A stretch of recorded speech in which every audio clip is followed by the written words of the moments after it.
I'm currently disconnected. This is Let's Make Stuff. Let's make an Assassin's Creed 4 sword. For this build you're going to need some cardboard, some paint, some tape, some glue, some cutting tools, a plastic ball and a rod.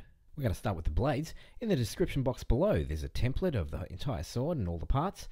You can either download it or you can just have a look at it and measure it out yourself. Cut the blades out, remembering that the middle line shouldn't be cut more than a quarter of the way in.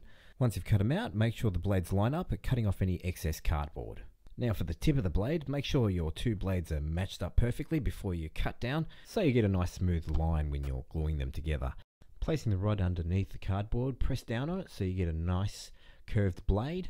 Do that for both pieces. Then place the rod inside the groove and stick that down with some glue.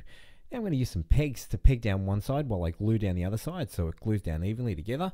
And after that, we glue down the other side. When it's dry, cut off any excess glue and it's time to make the hilt. Cut out the pieces with the template provided and then begin sticking them to the rod. Now in this build I use a fiberglass rod from an old tent, but I figure most people are probably going to use a wooden rod, so I may as well show you how to attach a hilt to a wooden rod. So glue down the smallest pieces first, then the larger ones, making sure that the flaps are facing outwards so they can catch the cage guard. Remember to leave some room on the end of the rod so that you can attach the ball to it later with some glue. Now it's onto the cage guard. Trace it out with the template and cut it out. Once it's cut out, slide it onto the blade, make sure it's facing the right way and attach it to the tabs you made earlier on the hilt with some glue. I should have done this before I slid this onto the blade, but also reinforce the cage guard with some tape so that it doesn't break when you bend it. And then glue the pommel on the end, keeping the cage guard in place. And the rest of the cardboard out so that you get a nice smooth shape. Attach the swirl and the leaf together underneath with some tape, and then add a little bit of glue onto that later so that it stays where it is. Now that the glue's dry, cover the whole thing in some white paint. 2 coats is good. Once the paint's dry, cover up the cage guard and it's time to paint the blades.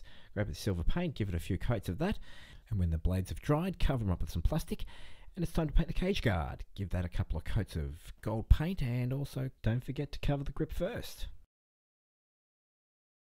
When it's dry, wrap the grip in some tape.